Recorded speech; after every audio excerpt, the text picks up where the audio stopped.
welcome to the Malibu Guru Podcast and the KC Aviation YouTube channel. Today's question day, and we love your questions. We send them to us. We'll try our best to get them on air and answer the question. Today, I've got Eric Earl with me. Eric, you're our sales guy, and I appreciate you joining us today. I'm your question guy. Yeah, you're my question guy. Hey, before we do that, let me throw you on the hot seat. What's it like? How many JetPROPs are available in the market? You want the honest answer or the controller answer? The controller answer is like 6. 4 of those are overseas, and 2 of those I may not move on. Just because they're not realistic for any buyer. Right. They're either not well equipped or the times don't make sense for the price that's being asked. Right. So September 2025. Really, there's like 2. Yeah, 2. It's just super thin. Really, really difficult right now to find a good quality JetPROP. We've had a few that have happened off market. That's right. Which has been great. And it was one of the reasons to get a buyer agent, have us as a buyer agent, is that you might be able to find that airplane off market. But as far as them being on controller and good quality airplanes and all this kind of stuff, really tough. And I would say as a kind of a testimonial to our buyer agent services, we know of a few really, really good ones off market right now. They'll definitely move before they see the public market. So if you're looking for a JetPROP, the buyer agent services is 100% the way to go. Yeah. And overall, we have seen a huge uptick in buyer agent clients. Is that just a seasonal little thing, little blip in the screen, or is this something else going on? It's hard to say necessarily. I would attribute a lot of our sales activity to probably the 100% bonus depreciation. End of the year. And end of the year, happening kind of concurrently.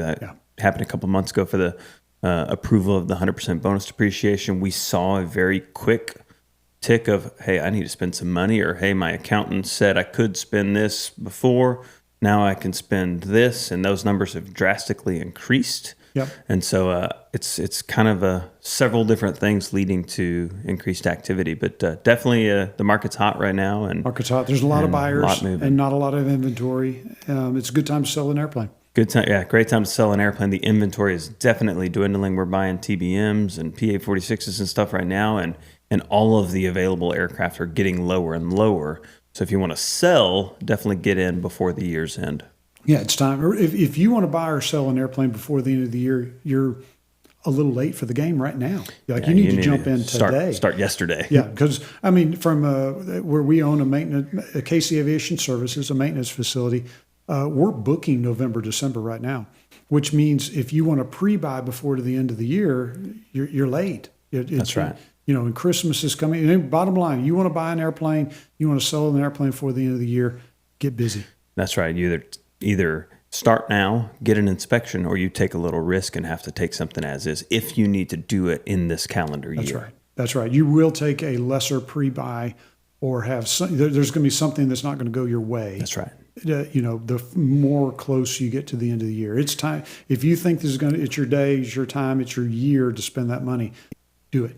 That's right. Exactly. All right. You got some questions for me. Yeah, I got a few today. We got 6 questions for you today. Okay. And so we'll try to get through all of these, and then we'll go from there. Yep. So first question, Joe, we've had an increase in gear up incidents within the PA-46 over the last couple of months. Like 2 of them in the last month. That's right. It's just like weirdo, stupid. Yeah, I want to pick your brain on why you think that is, and how we can get better at preventing these totally preventable accidents. Yeah. We've had a couple of them, and they've been in Meridians. And I will tell you, the Meridian, M600, M700, M500, Meridian, M500, M600, M700 all have the gear warning mute.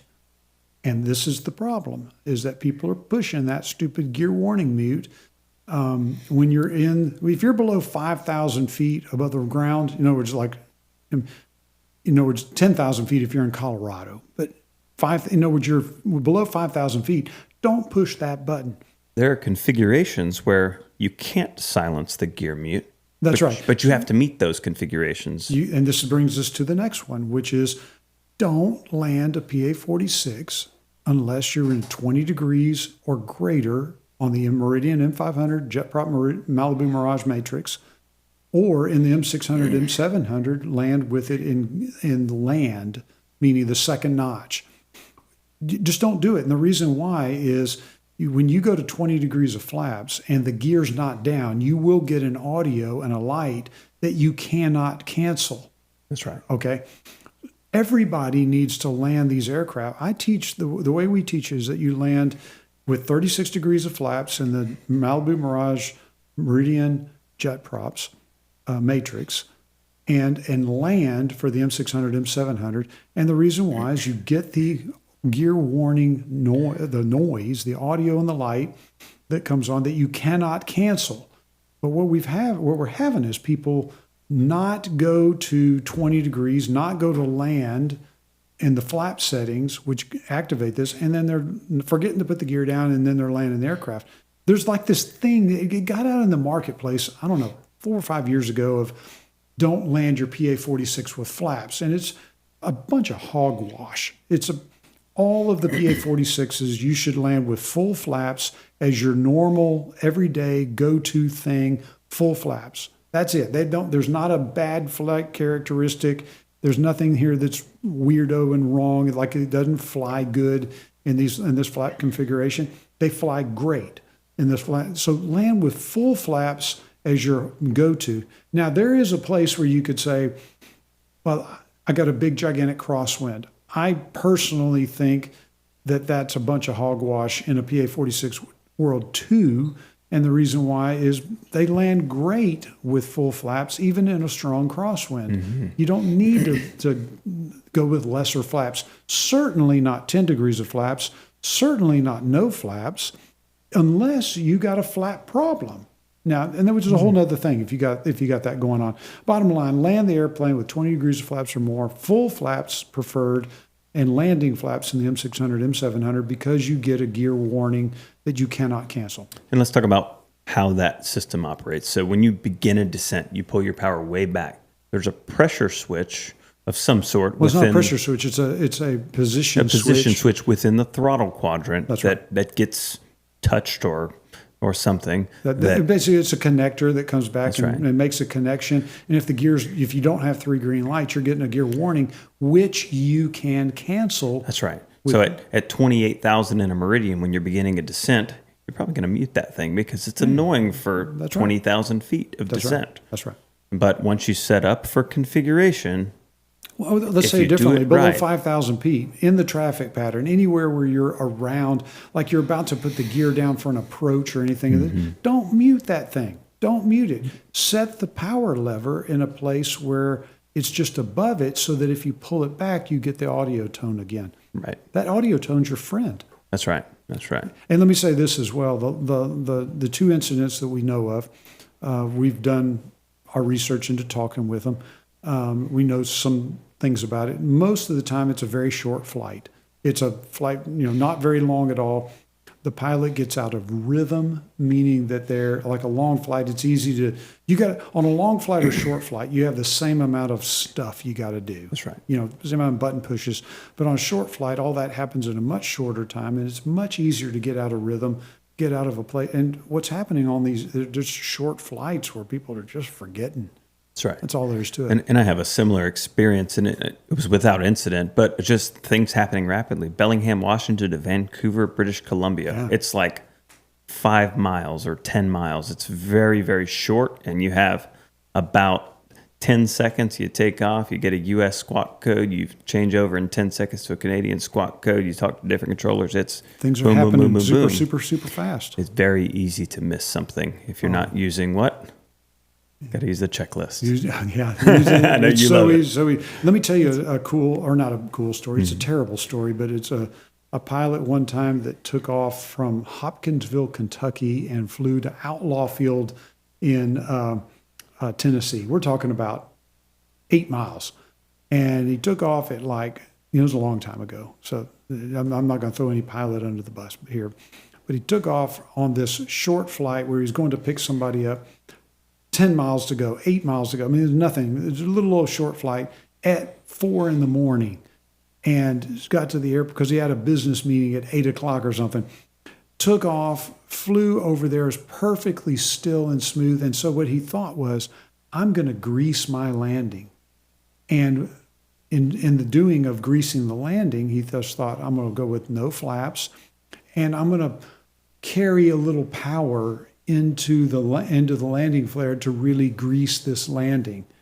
And of course, he got out of rhythm, forgot the gear, landed the aircraft. This is more than 20 years ago. It just goes to the point of a good guy doing a good thing, trying to grease a landing, but he went out of rhythm. He didn't put his flaps down like he normally does and decided, I'm going to carry this power in, which meant he'd never activated the gear warning system in the airplane. Right. And he ground the... I bet it was a smooth landing. It was a beautiful landing right till the prop hit, and then all of a sudden it's a bumpy landing. He ground it just messed up the airplane. Fortunately, it didn't mess up the wings because it was such a beautiful landing. But the point is, it was a terrible, terrible outcome. Obviously, messed everything up. The engine, the props, all destroyed, and big bottom line. And the other thing that we got to talk about here, which is getting out of rhythm. One of the on one of the more recent accidents, one of the things was there was a Cessna 172 in the pattern, flying at 70 knots, and so they have to extend way out, which again puts them out of rhythm. Mm-hmm. And so this rhythm is the thing that we want to be able to, when you get out of rhythm, it's especially important to use the checklist then, and especially important that you don't negate your warning systems. Right. Absolutely. Yeah. It's a good fun discussion. But hey, if you're listening to the PA-46 world out there today, put your gear down and leave your finger on there until you see 3 green, check your brakes, and put your feet at the bottom of the pedals. That's what we teach. Find a rhythm and stay in that rhythm. And remember, short flights that are super easy aren't super easy. That's the place you're going to mess it up. And it's the same thing with automobiles. You're most likely to have an accident with within 5 miles of your house. Yeah, going to the grocery store. Right. Yeah. Because it's your rhythm. It's your rhythm. That's exactly right. The rhythm's important to a pilot. Absolutely. All right, let's get into the next one. All right, from Tyler. I currently fly Saratoga without about an 800-pound full fuel payload, which he often maxes out with a family of 5 and his mother. With his kids still growing, he knows he's going to need more useful load in the future. He wants to upgrade to something that's faster, pressurized, ideally a single-engine turbine with a budget of about $750,000. There's the problem. The problem. Yeah, most don't meet the payload needs. Would a twin like a 414 or 421 be better for the mission, or should I consider anything else within the PA-46 line? There's a few experimental models, the Compare or the Veloci, which I'm not familiar with. Would one of those be sufficient? Or, and for context, the typical trip is multiple visits to Omaha each year, flights to Chicago, Orlando, Catalina Island, coast trips for work, regular runs to Lafayette, College Station. So it sounds like he's kind of coast to coast within his normal flying mission. This one's tough. Okay, so let's answer the first one. Would a single engine turbine, can you buy a single engine turbine for $750,000 that'll carry 5 or 6 people? The answer, in my opinion, is no. I don't think it doesn't sound like a good move. Here's a little bit of a rule. Every airplane in the world is designed for however many seats it has minus 2. That's right. That's just like a Cessna 172 has 4 seats, but it's really a 2-seat airplane. There's a PA-46 is 6 seats, but it's really a 4-seat airplane. You can put 6 if they're all small. And there's a few caveats to that. You get to the M600, you can take 6. You can, it's but tight. even that is tight. It's tight, you're not going far and everybody being happy. Right. So the bottom line is what he's really looking for is an 8-person airplane that he can put 6 in.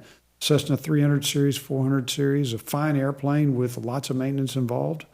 I'll tell you what I would seriously consider if I'm him. I don't know if he can do it, but the old King Airs, I'm talking about like the 1970s King Airs, the King Air 90 from 1972. Those are going to be in the right price point for sure. They're going to be in the right price. You can buy one of those for $500,000. Now your fuel bills and everything else are going to be more expensive, but you got a real airplane there. Do not negate the fact that even though an old King Air is an old airplane, they're wonderful, wonderful airplanes. You might even be able to get away with like a B100 in that budget. B100 is a lovely airplane, and we fly it all the time. I probably, if I'm in his shoes, not go for a B100, but go for a King Air, an early C90 or an A90. The pressurization systems are not the best in those, and there's some other few little squawks. But I'm telling you right now, you can buy a King Air 90, an old one, for $300,000 to $500,000 for a worked up one, and one that's got low time stuff.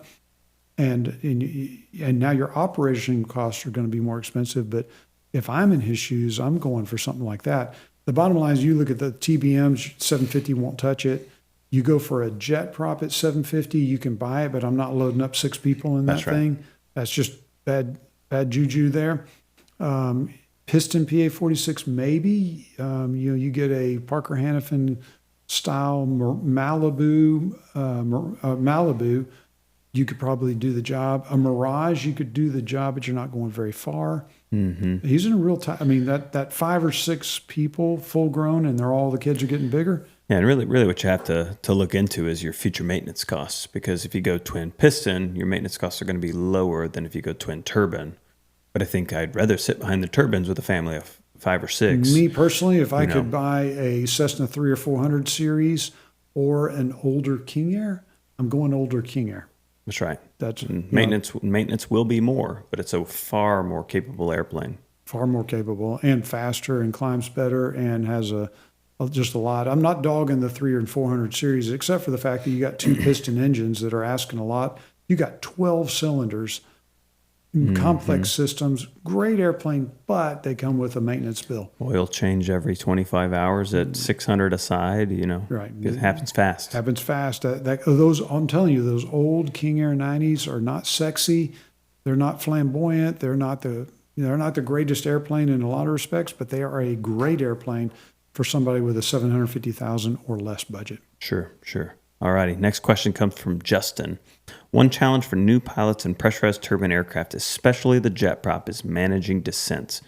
ATC often requests high descent rates, but if you're up against V&E the whole way down and you can't pull the power back all the way without risking issues like low torque below 300 foot-pounds or problems maintaining cabin pressure, I've heard rules of thumb like start the descent 3 to 4 times your altitude in miles. For example, 25,000 feet, begin at 75 to 100 miles, adjusting for winds. What is your rule of thumb in planning for a turbine descent? Yeah, if I got a turbine descent at 100 miles, I'm looking to come down. And that's pretty much any turbine out there, any turbine turboprop that's out there. Jets, you might have something different, but we're not really talking to jet folks a lot here. We're talking turboprop type stuff. And when you're 100 miles away, just about anything out there, you need to be coming down. What I'm really doing in my mind is I'm subtracting the altitude I'm at minus the field elevation equates to a number. So let's say I'm at 25,000 feet and I'm going to Lufkin, Texas at 300. Then I'm going to say 300 is close to 0. So I've got 25,000 feet to kill, which means I need a 1,000 foot a minute rated descent. So 25 minutes away, I'm starting a descent if I can. Yeah, and if it gets to 2,000 feet a minute, meaning I need a 2,000, I know I'm in trouble and it's going to require more of me. And the best little tool is if you have a Garmin panel, shout out to Garmin, they make great products. If you have a Garmin panel, you get an estimated time of arrival or estimated time en route, ETE, right. And it's going to give you a countdown timer the whole time. So when it says 25 minutes remaining, you got a 1,000 foot per minute descent, 25 minutes out. Just for let's say you're going into Santa Fe at 6,000, whatever, and you're at 25,000 feet. Well, 25 minus 6 is 19. So now I've got, when my thing says 19 minutes, I'm starting down. If it gets to needing 2,000 feet a minute, then the way you do it in a PA-46, even though this is not popular, they're going to not like it, but throw the gear. That's right. Put the gear down. Now all of a sudden you got a mountain of drag. You can plummet down at 3,500 feet a minute, get to where you need to go as far as the altitude, correct that, and then you can pull the gear back up. But just remember, the gear up speeds in PA-46s are pretty low, usually 129, 130 knots.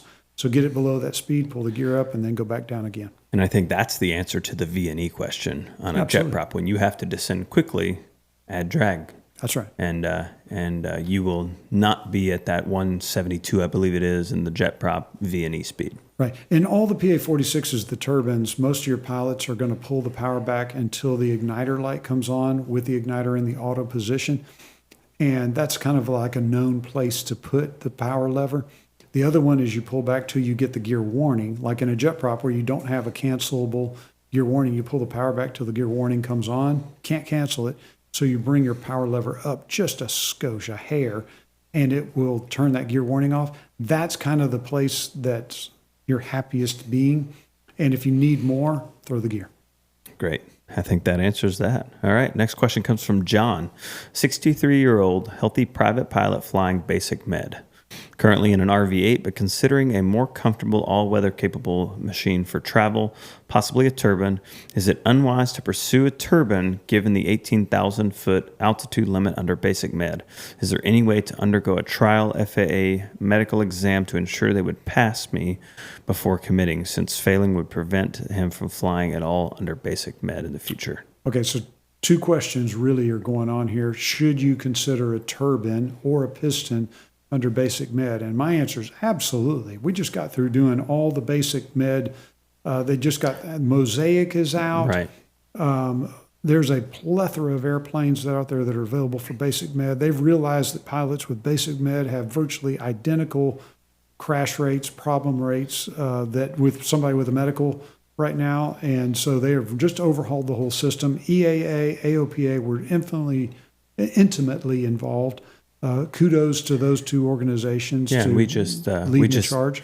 Yeah, we just came from the PMOPA convention just a couple of weeks ago, and Darren Pleasance, the AOPA president, is a PMOPA member involved in our community, owns a Meridian himself, and he's kind of addressed this at the conference about that 18,000-foot altitude limit. For what reason does that exist? It doesn't really change the way you fly this airplane above that, and so he spoke that AOPA is trying to fight on behalf of those guys with BasicMed to increase that limit. Yeah. So they're working actively on these problems. So in my opinion, I say go for a turbine all day, because if I can afford to sit behind a turbine, I'm going to sit behind a turbine. Bingo. And your turbine power settings are limited in a PA-46 due to lower VMO.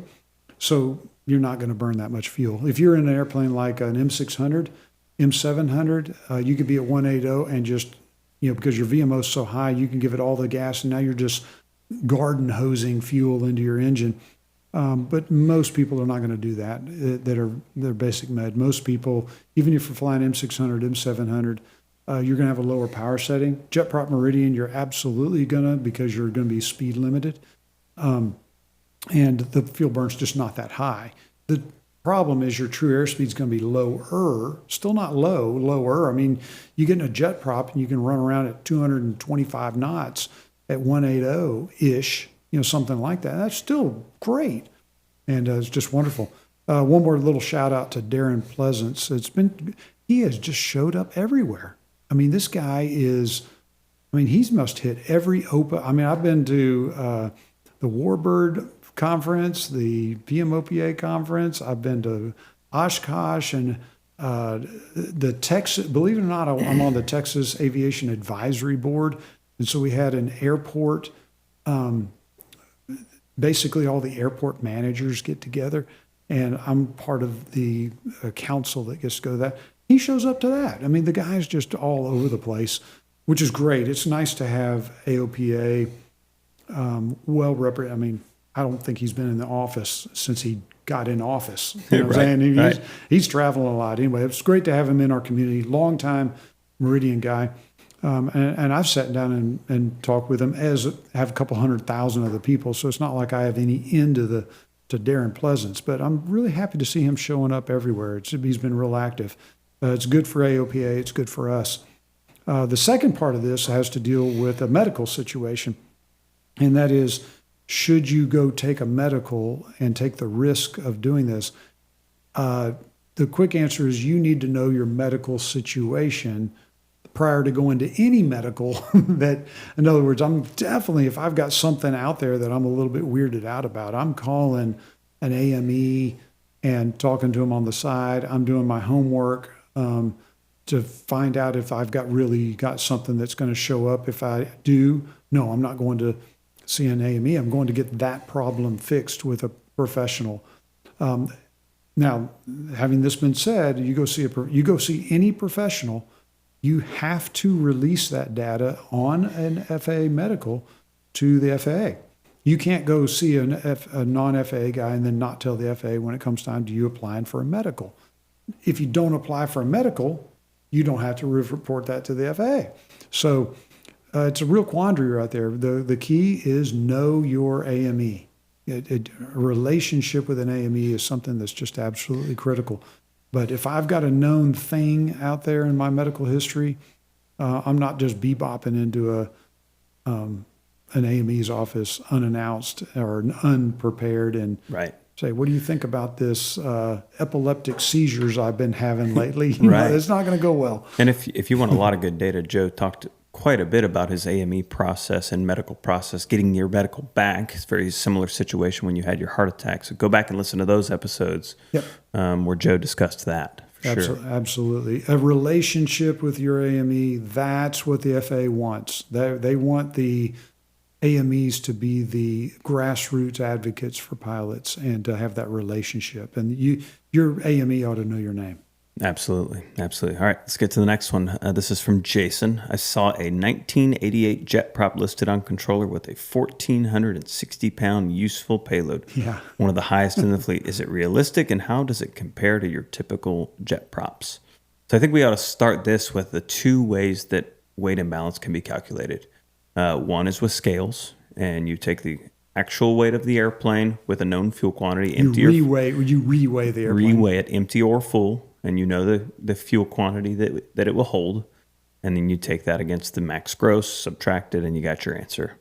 Yeah. The other way is a calculated weight imbalance, which means that they take a piece of equipment that they're putting in or out of the airplane, doesn't matter, and they add or subtract from the arm to get a known number, and they're just adding and subtracting weights, and that's totally legal. Totally possible. But over time, you start to drift.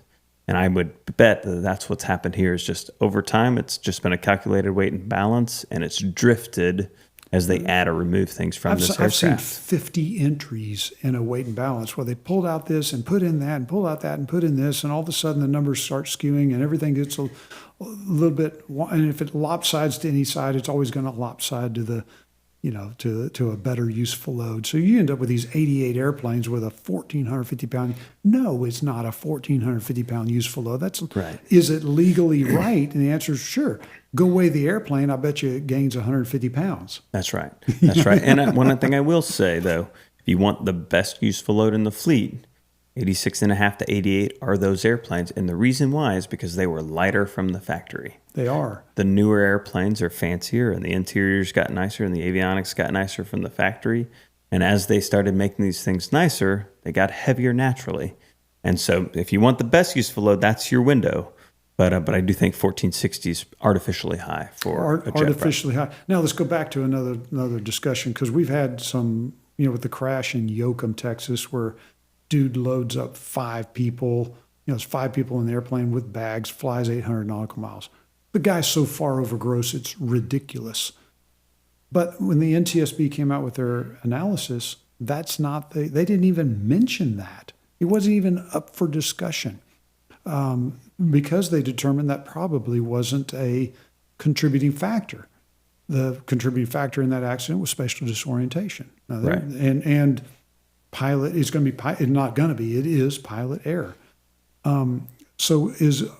You're always dealing, especially in the JetPROP world, but also in the other. You buy Meridian, you buy Mirage, Malibu, you're always pushing the upper end of that useful load. And so when you find an airplane that has a 1,450 pound useful load, you feel a lot better. At the end of this whole thing, there's so much fudge into that it's I've seen JetPROPs with a 1,200 pound useful load or 1,190 useful load. Those are probably wrong too. Mm-hmm. And so the question is, do you go by the POH weight and balance? The answer is yes. That's what you use. You use the weight and balance in the POH. Now, I will tell you, is there fudge involved here? And the answer is yes. Go to any airliner and the airliners use 180 pounds average per person. They don't know what the weight of the people are that get on that airplane. Their average might be 240 if they have a bunch of big people that get on the airplane. Does it take off and does it go? And the answer is of course, but you just can't weigh everybody. Right. This is an area of ambiguity, not only from the POH, where you've got something with 50 entries in there that have been milked and massaged over the years.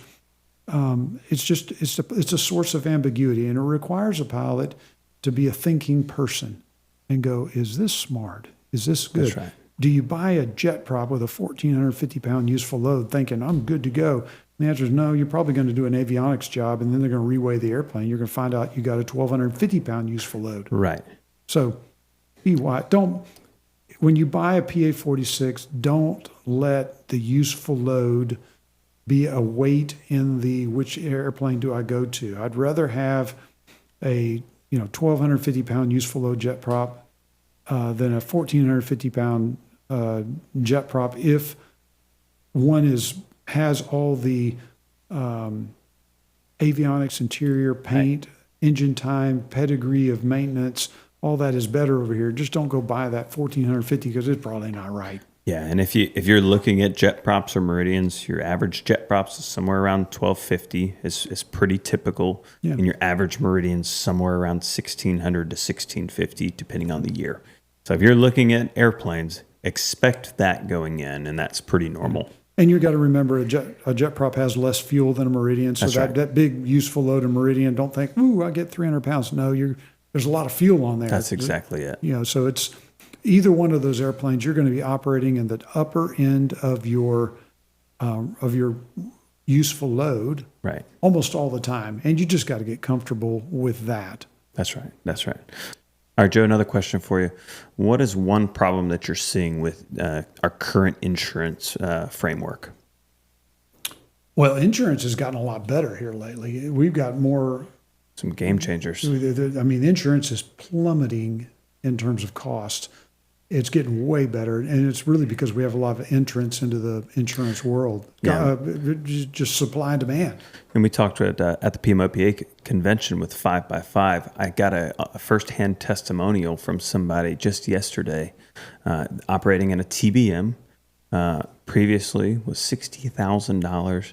Their policy with 5x5 cut 50%, $30,000. Yeah, just a testimonial. Well, and I don't want to laud 5x5 just yet. What I mean is that policy is great by 5x5.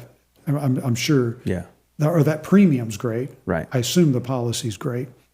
But with more providers, there is supply and demand. All of the premiums are going down. I bet you that premium from the existing underwriter but it'd be very comparable. Yeah, but it's nice and low.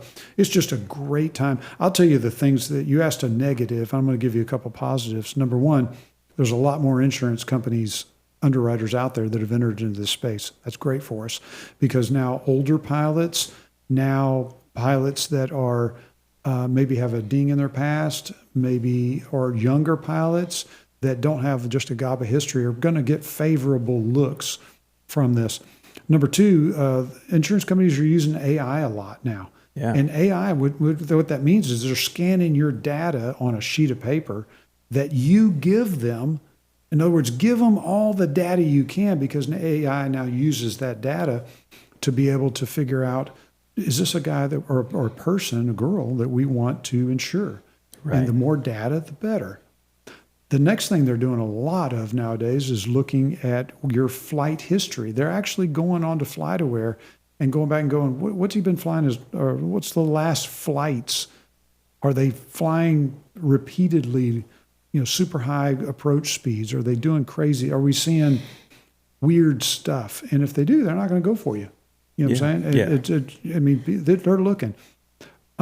These are all good things. I want to target a couple questions out of that. You mentioned age becoming a change. In the past, we said 70 was your estimated cutoff. At 70, 71, you're probably not going to get a policy. What age do you think that is 75. now? I would say 75 right now. You can get a good policy. So It's going to be expensive, more expensive. Don't get me wrong. The insurance companies haven't gone crazy yet, but they are. You'll be looked at all the way up to 75, assuming you have a credible history and things are going good. Yeah, so an extra 5 years, that's huge. It's huge. I mean, it's heading in the right direction. I mean, insurance is returning back to affordable. Let me give you another great one. I have had more dialogue with insurance companies, underwriters, literally the underwriter, that have connected with me and said, tell me about this particular pilot. Good guy, bad guy. I went 20 years and not a single underwriter ever connected with me ever. And now I'm getting a call from them saying, is this somebody we want to insure? And the answer, and I get to then tell. I've had one client of mine that I think is top 5%. And I told the underwriter that, and this guy got a wow policy, a wonderful one. I've also had some clients that I thought were at the end of their career as far as flying is concerned, and I've been able to talk with that. In other words, I tell the truth when it comes to a pilot and what I think of them if I have a credible history with that pilot. So number one, get a credible history with a flight instructor. I hope it's us. And I think the other thing that adds to credible history is things like the Master Aviator program, 100%. or going and getting a commercial license or a tailwheel rating or multi-engine rating, things that improve you as a pilot. Not necessarily just PA-46 time, but if they see you expanding as a pilot, I know they shared a testimonial at the conference about a guy who got the Master Aviator but forgot to send it on his first look. He said, I forgot this, sent it in, and they dropped his premium by like $1,500. Absolutely. The Master Aviator program, there was right at 100, maybe just a little under, Master Aviator participants in this year's convention. I mean, it's like the stage was filled with Master Aviator people. That's fabulous. And I promise you right now that all the talks I'm having with the insurance industry, which is a bunch, is they are really loving things like TBMOPA is about to come up with their own Master Aviator program. The PMOPA Master Aviator program, CJP has a plan out there. And these insurance companies are looking at that hard, both for participants wanting to be a part of these programs and for trainers who are willing to train in accordance with these programs. Yeah. So the days of going to your local guy and getting signed off by some flunky CFI that doesn't know anything, those days are rapidly ending, which is great because we need good, solid training in our markets. All that's been great. One piece of data I've not seen yet, and Manny, I'd love to see it if you're watching, but when you do the accident review every year, how many of those accidents are Master Aviators? They're none. If the answer is zero, then there's you need to be a Master Aviator. It's not a big enough sample to be real. Right. It's not a big enough sample to be truly scientific, except for the fact it's zero. But if it's zero for 10 years in a row, yeah, we're at 6 years right now with no Master Aviator accidents. It's amazing. The Master Aviator program is a wonderful, wonderful program. PA is doing a great job by having that advanced. I'm very proud of them for doing this. I was a big part of its inception. I've been an advocate ever since day one. Everybody listen to this ought to become a Master Aviator. Absolutely. Now, but let me go back to your question. What's the biggest problem that I see? And here it is. Here it is. Pilots that don't get their training done in the 12 months, and then if you go more than 12 months, you are not insured. That's right. That's it. It is an annual recurrent training. And if you exceed that and you go flying, then the insurance company's got to look at that and go, are we going to cover this loss if you crash? And you just don't want that quandary. What you have to do if you cannot get training scheduled is you have to request an extension from your insurance underwriter, who then probably will. In my history of observing this, they have done a good job of granting those extensions. But the bottom line is the recurrent training is a part of your insurance program. Do not crash your aircraft and think, well, I'm 14 months since it, they'll probably be all right. No, it's not going to be all right. And how do you fix this? What is the method to fix I'm going to Stephanie on Monday, and today's Friday. I'm going to her on Monday and saying, I want to institute a policy where we go back to all of our clients and tell them we do that now in a email sort of a fashion, but I want to go back and we've just had a gob of clients that have shown up where they're past the time and it's been okay. But I'm telling you right now, I'm talking with the insurance industry extensively, and this is not going well. Yeah, Pilots are overflying this. Yeah, I think the other solution is you finish your recurrent training on the 25th of September. Book that you're training. at Stephanie's office getting your training certificate. You book 1 year out for the same week, and you just know that it's coming. Put it on your iPhone. It will not fall off your calendar, and you'll get a reminder a week prior, and you'll know it's coming. But if you're not, go ahead and book it on your book it, which would be great. But the second one is put a reminder on your calendar somehow, some way to book that training. But man, we're seeing a lot of pilots overfly that, and it is it already is. I know of some pilots where this is, that they end up with a FOD event and put in a claim, and I'm 14 months out, and now schedule it just like you do your annual inspection. That's right. You know it's coming. Yeah, play that. Don't play with this. I'm telling you right now, the insurance companies they're looking for the best pilots to insure, the ones with the lowest risk, and you want to be in that category. Absolutely. All right, our last question today comes from Drew. Drew is a 1,200-hour 182 owner living in Canada. Mm-hmm. He's been looking at the move into a PA-46, and one of his biggest consideration is whether he can operate out of his home strip. It is a 2,900-foot grass runway, and he says think of it like a golf course fairway. So perfect, pristine grass, crowned, sand-filled, always mowed, 50-foot drop off into the lake on the departure. And based on what he's read, he feels that a Continental Malibu or JetPROP could handle that length runway. But he's not sure Meridian or anything bigger would work. Do you agree with this?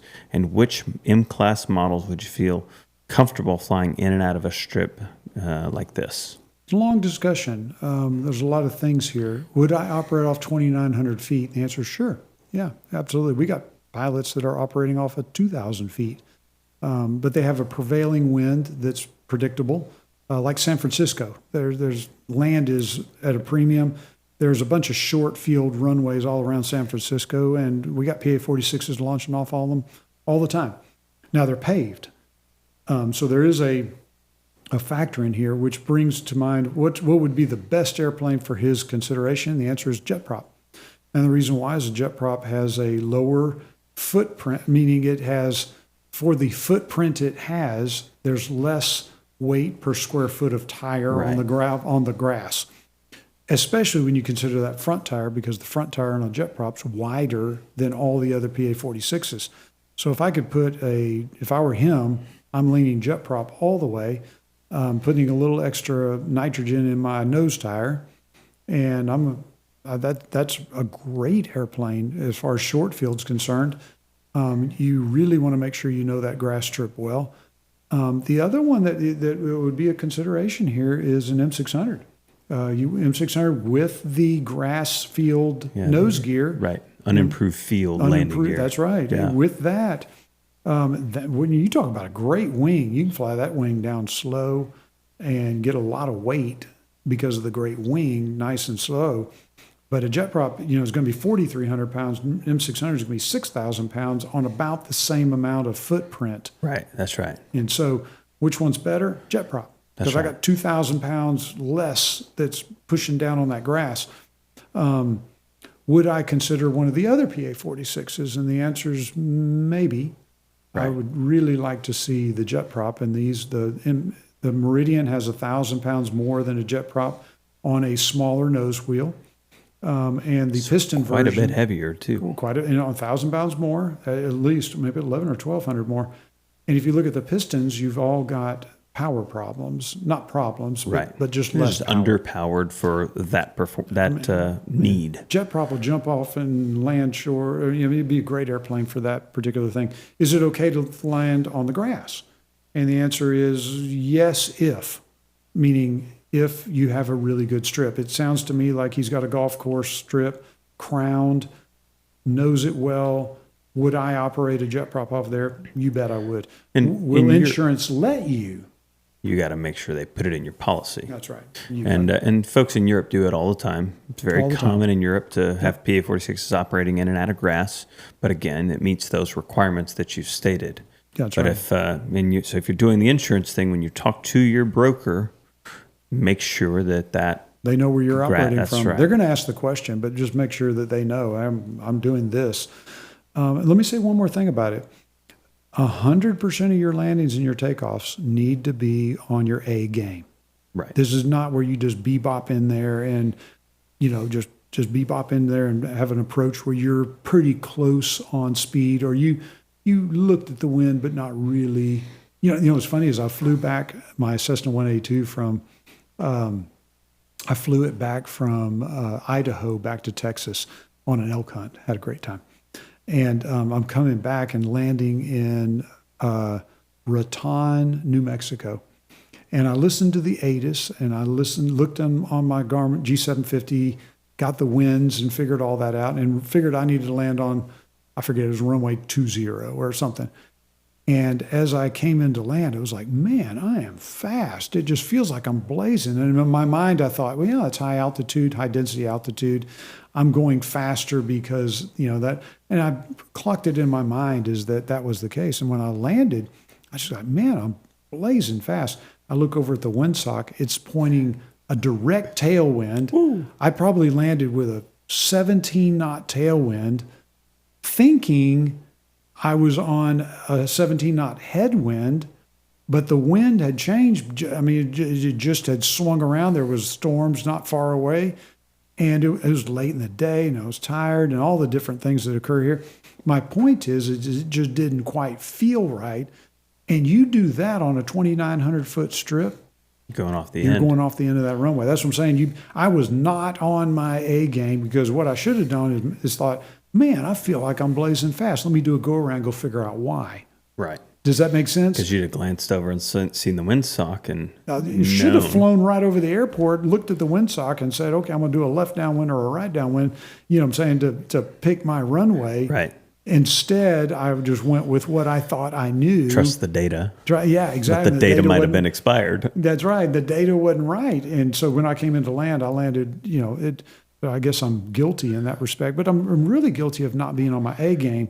If you got a 2,900-foot grass strip, you better be on your A game every time you come in there. Yeah, let's dive, just as we close, a little bit into the operation of a JetPROP turbine engine, really, in a situation like this on a grass field where you're going to have more potential for dirt, debris, things. Can you talk a little bit about operating that turbine engine on non-paved surfaces? Yeah. Matter of fact, startup. I appreciate Darwin. We were at the PMOPA convention. Darwin didn't show up physically, but he showed up telephonically. It's good to have him there, and we had a long discussion with the people that were there about it. The bottom line is that when you go to the iStore, the on position, you are opening up the back door to that inlet. And so if you're just running around with the iStore on the ground, you have a way for FOD to get in the back door through the port where the FOD's supposed to go. FOD can go up through that, because really the particle separator, the iStore, inertial separator. Yes. Yeah. It doesn't really work until you get about 40 knots. That's right. Until you have inertia. That's right. And that causes it to go. So the point being, if I had this particular airport, you really need to think about where that iStore is at, and think about what your FOD potentials are. I would say a greater threat is a gravelly asphalt, sure. old asphalt that's breaking apart and these little pebbles everywhere. That's a real threat. A grass runway can provide it, but a lot of times grass and sticks and things like that are going to get caught by the squirrel cage, is what we call it, the cage that's around the inlet. So in this case, I'm going with the iStore in the off position, taking off. Whenever I land, I'm landing with the on position, but pretty quickly after, of go into the off position. I think the other question is, do you have some sort of concrete pad off the edge of your hangar where you can start up so you don't have that debris underneath as you're... Ding, ding. That would be, if I got a grass strip and I can pave an area, that's a good job, Eric. Yeah. That was a brilliant idea. Yeah, absolutely. So yeah. Well, that's all the questions we have for today, Joe. Any closing thoughts? No. The only closing thought I have is that we love your questions. Send them to us. We'll get Eric. We'll get somebody on the YouTube channel, on the podcast to help me answer them and talk them through. Eric, thanks a bunch. I appreciate the work you do in the sales work at Casey Aviation. And I appreciate you helping out with the podcast. Yeah, it's a pleasure once again. We'll do it again soon. Just keep sending the questions. You bet. Joe Casey and Eric Earl. signing out.